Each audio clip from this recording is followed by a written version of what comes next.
നമസ്കാരം, കൊട്ടാരക്കര മീഡിയയിലേക്ക് സ്വാഗതം. ഇലക്ട്രൽ ബോണ്ട് പദ്ധതി സുതാര്യമാണെന്നും അത് പിൻവലിച്ചതിൽ എല്ലാവരും ഖേദിക്കുമെന്നും പ്രധാനമന്ത്രി നരേന്ദ്രമോദി. ANIക്ക് നൽകിയ അഭിമുഖത്തിലാണ് പ്രധാനമന്ത്രി ഇലക്ട്രൽ ബോണ്ട് പദ്ധതിയെക്കുറിച്ച് പരാമർശിച്ചത്. ഇലക്ട്രൽ ബോണ്ട് സുതാര്യമാണ്, പണം എവിടെ നിന്ന് വന്നു, ആര് നൽകി എന്നിങ്ങനെ എല്ലാ വിവരങ്ങളും ഇതിലൂടെ അറിയാൻ കഴിയും. ഇലക്ട്രൽ ബോണ്ടിനെ പറ്റി പ്രതിപക്ഷം കള്ളം പ്രചരിപ്പിക്കുകയാണ്. തെരഞ്ഞെടുപ്പ് സമയത്ത് രാജ്യത്ത് കള്ളപ്പണം ഒഴുകാതിരിക്കാനാണ് ഇലക്ട്രൽ ബോണ്ട് പദ്ധതി നടപ്പാക്കിയത്.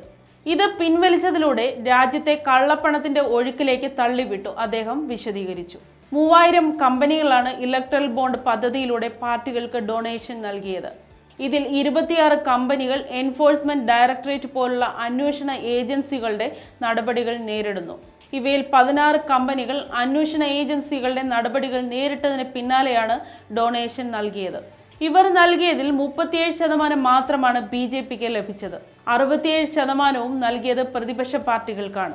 അന്വേഷണ ഏജൻസികളെ ഉപയോഗിച്ച് പ്രതിപക്ഷ സഖ്യത്തെ തകർക്കാൻ ശ്രമിക്കുന്നുവെന്ന ആരോപണങ്ങളെ പ്രധാനമന്ത്രി രൂക്ഷമായി വിമർശിച്ചു. അന്വേഷണ ഏജൻസികളുമായി ബന്ധപ്പെട്ട നിയമങ്ങൾ താൻ അധികാരത്തിലെത്തുന്നതിന് മുമ്പ് തന്നെ നിലവിൽ വന്നതാണ്. ആരോപണങ്ങളിലൂടെ പ്രതിപക്ഷം അവരുടെ തോൽവിക്ക് ഒഴിവുകഴിവുകൾ കണ്ടെത്തുക മാത്രമാണ് ചെയ്യുന്നത്. 10 വർഷങ്ങൾക്ക് മുമ്പ് രാഷ്ട്രീയക്കാർക്കെതിരെയുണ്ടായിരുന്നതിന്റെ 3% മാത്രം കേസുകളാണ് നിലവിലുള്ളതെന്ന് അദ്ദേഹം ചൂണ്ടിക്കാട്ടി.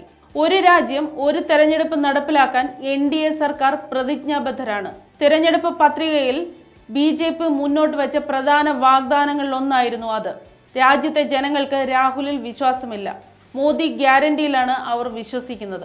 അടുത്ത സർക്കാരിന്റെ ആദ്യത്തെ 100 ദിനങ്ങൾ നിർണായകമാണ്. ഭാരതത്തിൽ ഉത്തര ഭാരതമെന്നോ ദക്ഷിണ ഭാരതമെന്നോ ഉള്ള വിഭജനമില്ലെന്നും BJP കുടുംബ പാർട്ടിയല്ലെന്നും അദ്ദേഹം കൂട്ടിച്ചേർത്തു.